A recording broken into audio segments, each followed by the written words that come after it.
hacerse en Venezuela y poder regresar a Venezuela a la vía de la prosperidad y de la sanidad. Así que, ¿en qué se parece Pérez Jiménez y Pinochet a lo que sería un gobierno de república? No se parecen gran cosa, pero en la severidad de la imposición de la ley, tenga por seguro que serán idénticos. Totalmente.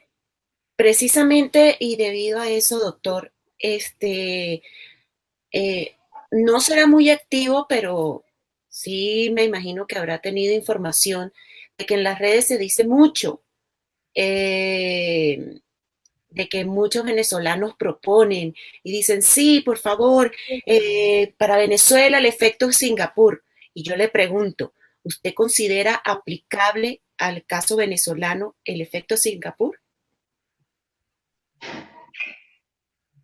Yo estuve en Singapur hace como poco, poco más de 15 años. Singapur es un país pequeñito, hermoso, hermoso. Eh, Usted no consigue nada en las calles, no hay suciedad en las calles, no hay gente fumando, está prohibido fumar, está prohibido mascar chicle. Tal vez por un doble efecto. Si usted masca chicle, se le dañan los dientes, y si usted masca chicle, genera efectos en su sistema gástrico, y entonces usted va a tener que utilizar el sistema público de salud con mayor frecuencia. Entonces, además, la tendencia existe de que cada vez que termina de mascar chicle, lo tira a la calle. Entonces usted está generando daños por todas partes con algo que no se necesita. Entonces el chicle es contrabando en Singapur. Usted no puede mascar chicle. Una cosa muy pequeña, pero me pareció que, que es curioso mencionarlo. En Singapur, el narcotráfico, así sea el microtráfico, se sanciona con la muerte, con la pena capital. También la violación, con pena capital. El homicidio tiene pena capital. Eh, el homicidio de cualquier género tiene pena capital. La La, viola, violación. la violación tiene pena capital. La La corrupción, corrupción. la corrupción administrativa tiene pena capital. Entonces, en el año 59, irrumpió en el espectro político un señor que se llamaba Lee Kuan Yew. Lee Kuan Yew gobernó como primer ministro desde el año 59 hasta el año 90. Gobernó 31 años. Era un hombre de una clase media alta, de descendencia china, pero era un soñador. Y en 31 años comenzó la depuración del sistema judicial, del sistema político, del sistema militar y de toda la estructura administrativa del gobierno. En el año 90, ya después gobernó otro ministro allí, no me acuerdo, pero en el año 2000, y él pasó a ser ministro senior, algo así como un ministro emérito. Y después, en el año 2004, su hijo entró al gobierno. Su hijo fue uno de los que impulsó más rápidamente el desarrollo de Singapur. Para que usted tenga una idea de lo pequeño y de lo poderoso que es Singapur. Singapur es del tamaño de la mitad de la isla de Margarita. Singapur tiene 770 kilómetros cuadrados, es una cosita muy pequeña. Y la isla de Margarita tiene creo que 1.200 kilómetros cuadrados, un poquito más grande de la mitad de la isla de Margarita. Y Singapur es uno de los cinco tigres asiáticos. Singapur es el gobierno, es el que tiene el mercado más libre de toda Asia, si se cuenta que entre esa gente está Taiwán, Malasia, Japón, China. Es el que tiene el mercado más libre y más dinámico de todo el sudeste asiático. Ellos tienen un sistema parlamentario y lo que quiero, y lo que quiero destacar de ellos es, otra vez, la severidad en la imposición de la ley. Ellos han sido, ellos han sido cuestionados por Amnistía Internacional. Fíjese usted qué curioso. Amnistía Internacional no los ha sancionado por, por ellos tener la pena de muerte, sino porque la forma de implementar la pena de muerte es cruel. Ellos dicen que la horca, que todavía la utilizan, la horca es cruel. Entonces, deberían tratar de buscar una forma que sea como lo ha hecho los Estados Unidos, la inyección letal o la silla eléctrica, que se hacen sin publicidad y, y entonces es un poco más noble para el delincuente. Pero ellos no quieren la nobleza para el delincuente, ellos no quieren ser, ellos lo que quieren es causar el impacto persuasivo para que más nadie lo haga.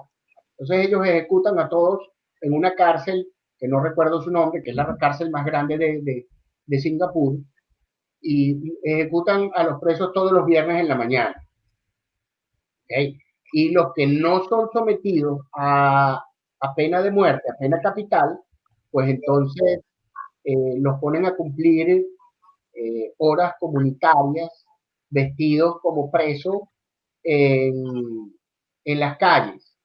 Entonces ellos pintan, ellos remodelan, ellos se encargan del ornato, se encargan de la limpieza de las calles y están cumpliendo pues una labor y están a su vez ahorrándole un dinero al Estado que podrían estarlo pagando a alguna otra persona. Se están ganando la vida y lo están pagando con trabajo. No tienen por qué parasitar en una celda. Esto, esto me lleva a mí a pensar que sí, el efecto Singapur puede perfectamente ser aplicado en Venezuela. Hay que tropicalizarlo, por supuesto, hay que llevarlo de acuerdo a las características de la situación venezolana y habría que tropicalizarlo. Yo siento que cuando la gente habla del efecto Singapur, se refiere a la severidad, a imponer la pena de muerte a todos aquellos que la merezcan y castigar siempre, siempre el trasfondo es la ley y el orden, el imperio de la ley, el imperio de la ley, la severidad en la imposición de la justicia. Nosotros tenemos que imponer la justicia y seguir utilizando el término de dictadura de la ley hasta incluso después de estar gobernando. Que la gente crea que tú eres un dictador porque se impone la ley, no me importa. Lo importante es que la gente se sienta segura. ¿Qué estado de derecho tenemos en Venezuela si en este momento los tribunales tienen 150 y tantos días sin dar audiencia? Los tribunales penales tienen 150 y tantos días sin hacer juicio. ¿Cuántas personas están presas esperando un juicio justo? No todo el que está preso merece pena capital, pero todos los que están presos, de acuerdo al marco legal que hoy tenemos en Venezuela, todos merecen un juicio y ser sancionados de acuerdo a la ley que rige. Entonces, si usted está en la cárcel como un procesado y está esperando un juicio, ¿cómo hace si todos los tribunales están parados? Nosotros no tenemos un Estado de Derecho, nosotros somos un montón de gente tirados en un terreno que están regidos por una banda de criminales. Nosotros no tenemos un Estado de Derecho, un gobierno, una cosa a la que tú puedas respetar y en la que tú puedas confiar. Usted agarre un, un montón de despatriados y tírenlos en un terreno de fútbol. Esos son los venezolanos. Y después por la puerta principal entra un hombre con dos pistolas, entran por cada puerta hombres con dos pistolas y nos dicen qué es lo que tenemos que hacer. Esos son los venezolanos. Un montón de gente tirados en un terreno. No hay tribunales, no hay policía, no hay nadie que te proteja contra los abusos del gobierno. No hay nadie que te proteja del vecino si te quiere hacer daño. No hay nadie que te proteja de la delincuencia. no hay nadie ni siquiera que garantice proveer de las necesidades básicas. No hay luz, no hay gas, no hay gasolina. Entonces, por Dios, ¿qué somos? ¿Por qué cuando se habla de la dictadura de la ley, entonces la gente es tan aprensiva? Escandaliza. ¿Por qué la gente se escandaliza si lo que más necesitamos es ley? Nosotros necesitamos la dictadura de la ley. No No, entiendo por qué. y si vamos más lejos, doctor, cuando usted habla, es que no es echar al aire y decir no, que esos personajes son unos criminales, no. Si vamos a prontuario que hay de cada uno, o sea, no es algo que nosotros se diga o que alguno diga así al azar. Los prontuarios están ahí, no se pueden Sí, ocultar. sí, sí. Me encantaría que en algún momento alguien de la audiencia nos hablara sobre la pena de muerte. Eso sería una cosa Más muy adelante buena. lo tenemos.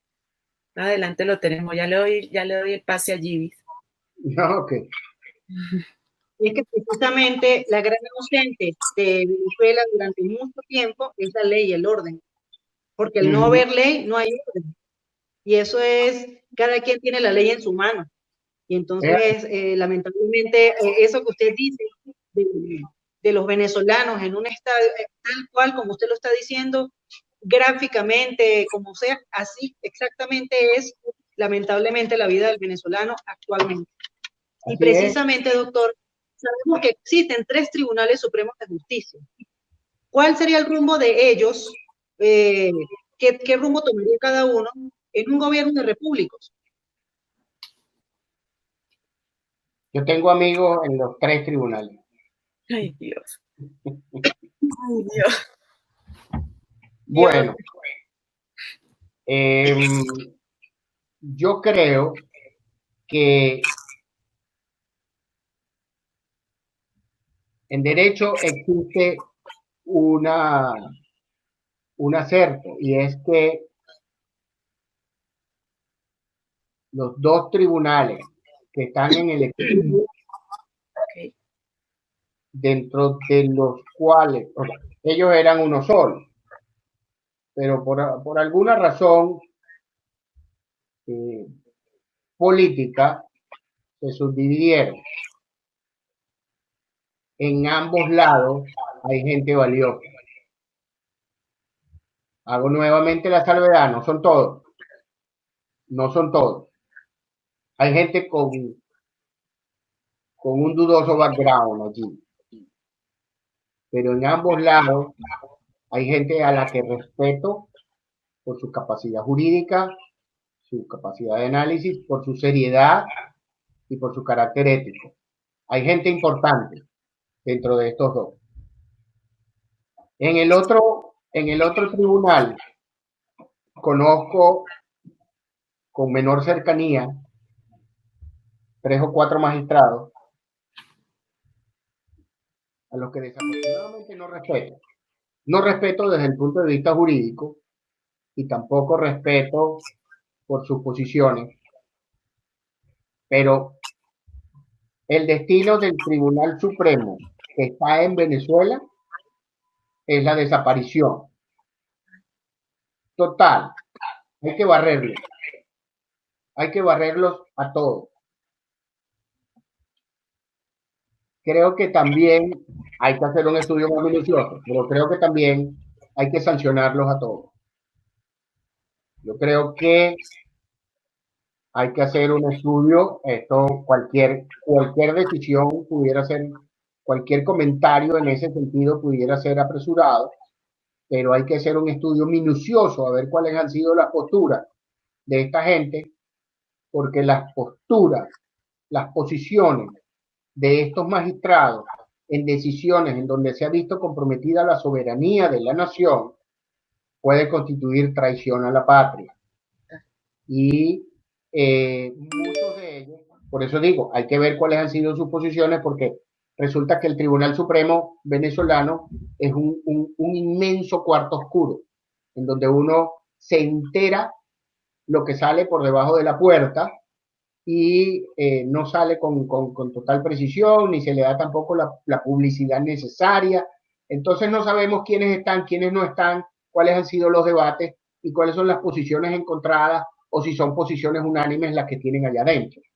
Pero hay que ver muy bien en cuáles de esas decisiones ellos han sido cómplices y habrá que sancionar en su momento a los que correspondan. A los que están aquí afuera, pues yo creo que como son también producto de una de un marco legal que nosotros pretendemos desconocer, también ellos van a tener que desaparecer. Los que tienen méritos podrán seguir optando a, a cargos relacionados, porque son gente, como dije, son gente valiosa. Hay gente valiosa allí. Haciendo el concurso, tendrían que volver a hacer el concurso. Sí, tendrían que hacer un concurso y someterse a los comités de selección y todas esas cosas, como lo que es. Doctor, precisamente, no solamente cuando hablábamos lo del efecto Singapur, cuando hablamos de todo este proyecto en Repúblicos, mi siguiente pregunta es de que usted apoyaría, Repúblicos apoyaría la pena de muerte y nos podría explicar cómo y quiénes la implementarían, pero necesito agregarle algo más porque en el público nos preguntan también hacia ese tema que la iglesia se opondría a la pena capital. ¿Qué hacemos en ese caso? O sea, tenemos la iglesia, tenemos que cómo y quiénes la implementarían en el caso de que Repúblicos no solamente llegue al poder, sino que esté en viabilidad el hecho de la pena de muerte. Ok. Bueno, la pena de muerte, yo no sabía que usted venía con eso, pero ahora que lo hace me encanta. La pena de muerte, y con este comentario quiero salvar la responsabilidad de los repúblicos, porque yo entiendo que los repúblicos no tienen una posición todavía firme con respecto a esto. Y yo comprendo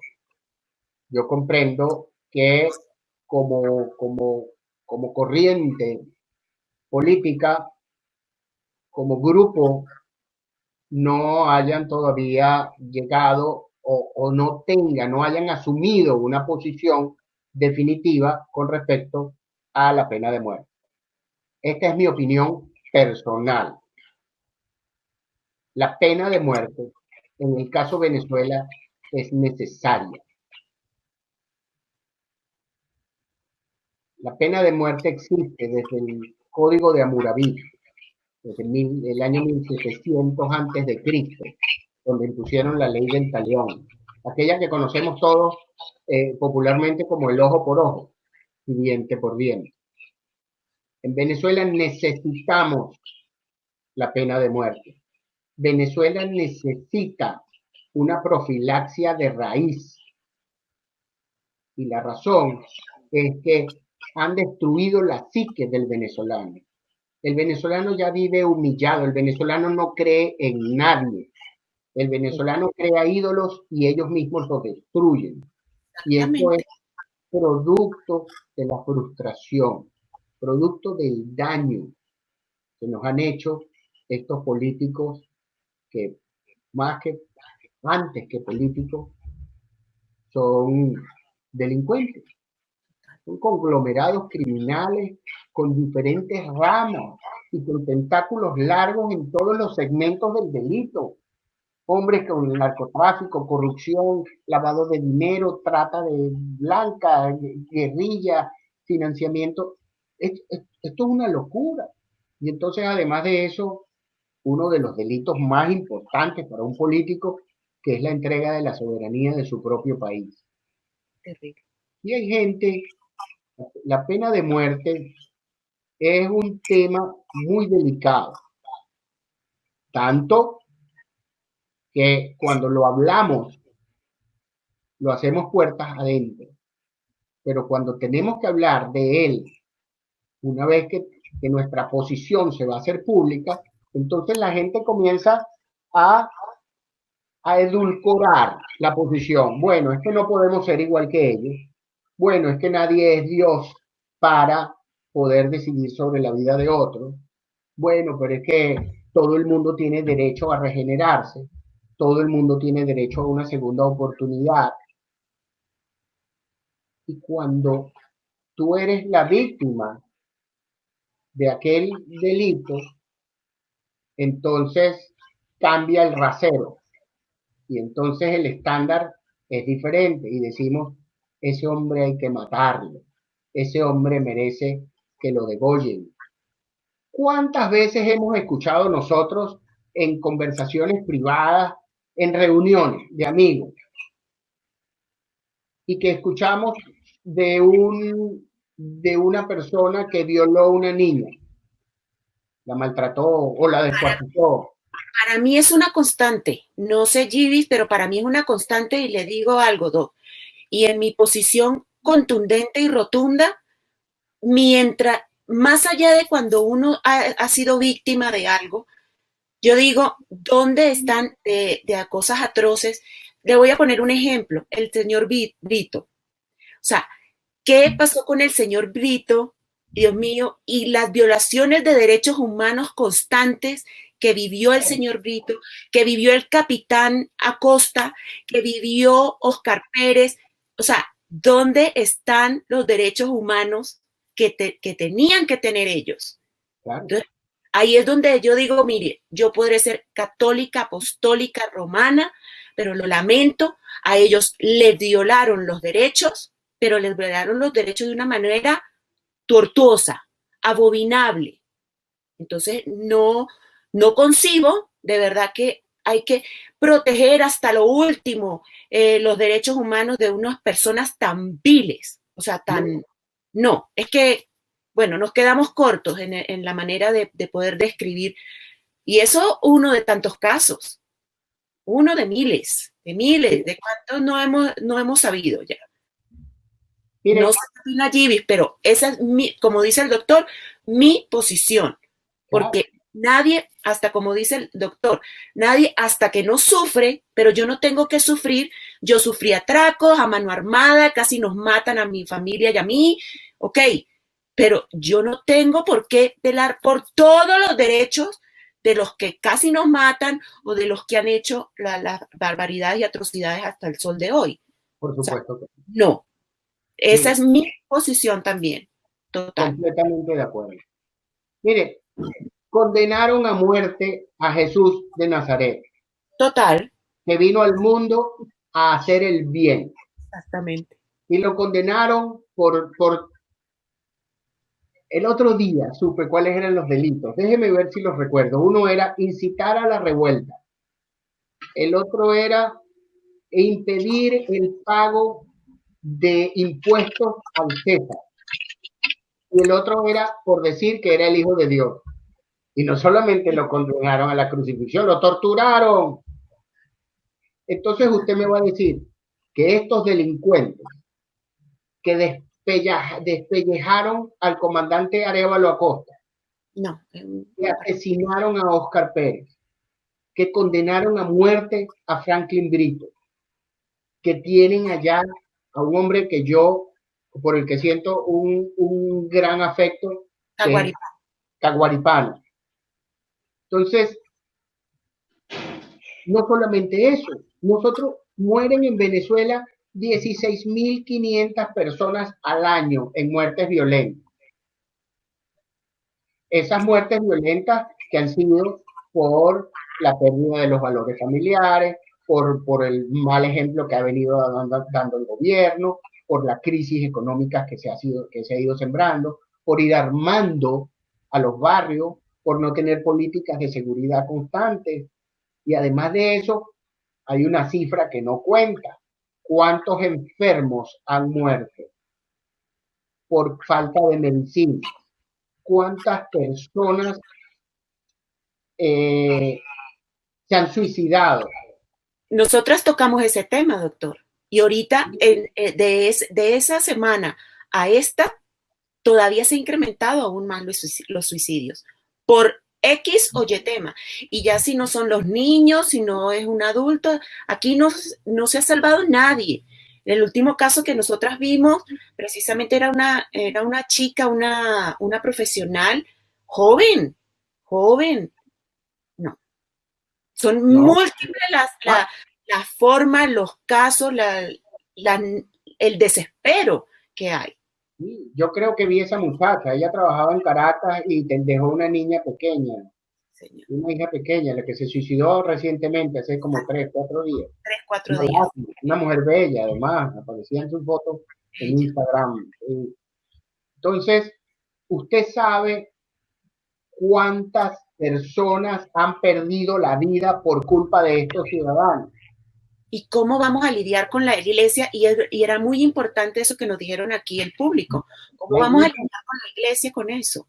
La iglesia no va a escuchar. Como ciudadanos estamos clarísimos en el hecho. No es que a todo el mundo se va a dar la pena de muerte, pero ¿cómo vamos a luchar con la iglesia?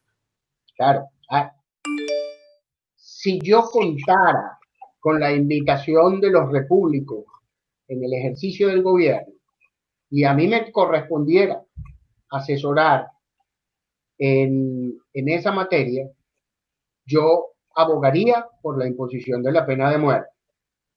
Si toca enfrentarse con la iglesia, es una batalla más que habrá que librar con la iglesia. La iglesia también tiene corrientes. Hay unos que no estarán de acuerdo abiertamente, otros que callarán, porque dudo mucho que la iglesia vaya a estar de acuerdo en algún momento con la pena de muerte, con la pena capital, pero algunos callarán y con esos contaremos. Pero esa sería mi asesoría. Yo abogaría por la imposición de la pena de muerte. Y hay algunos a los que les corresponde la pena de muerte en un juicio, después de un juicio muy breve, sumarísimo y concentrado, en donde casi el puro hecho notorio y comunicacional sería suficiente para condenarlo a la pena capital. Y estoy hablando de Nicolás Maduro, Diosdado Cabello, Bernal, Iris Varela, Nicolás Padrino, ambos Tarek, los hermanos Rodríguez. Bueno, que no se considere esa como que una lista taxativa. Tendríamos que hacerla un poco más extensa, pero luego de conocer la actuación, es que lo hemos visto, no necesitamos ir a un juicio, los hemos visto, y el juicio tiene que ser breve y sumario, no podemos perder más de 5 minutos escuchándolos después de la imposición de un gobierno, no se puede. Si alguno de ellos se salva del linchamiento popular, entonces yo diría que el próximo paso sería un juicio breve, sumario, concentrado y proceder a la imposición de la pena capital. Esa sería mi asesoría. Por favor, no se tome como la posición de los repúblicos, pero esa es mi posición. Antes de darle el paso allí, aquí en el público nos preguntan, doctor, que si es recomendable o si existirían las apelaciones. Sí, mire, deme un minuto, un segundo nada más. Mi esposa está llegando y le tengo la puerta cerrada. Oh, no. Aquí estoy. Discúlpeme la informalidad. No se preocupe. Ok. Por supuesto que sí. Por supuesto que sí. Las apelaciones tienen que existir. Yo abogo por un sistema judicial con 3 instancias, perfectamente constituido, un poder judicial lleno de gente proba y con un sistema procesal que proteja al ciudadano, que proteja al indiciado, que proteja el derecho a la inocencia que presuma la inocencia, y todo ello, un poder judicial bien constituido. Así es. Doctor Álvaro, precisamente tomando en consideración estos personajes que usted acaba de mencionar, Nicolás Maduro, Diosdado Cabello, Tarek El Aissami, Padrino López, Reverol, Michael Moreno, entre otros, ¿usted considera que deben ser enjuiciados en Venezuela o en Estados Unidos?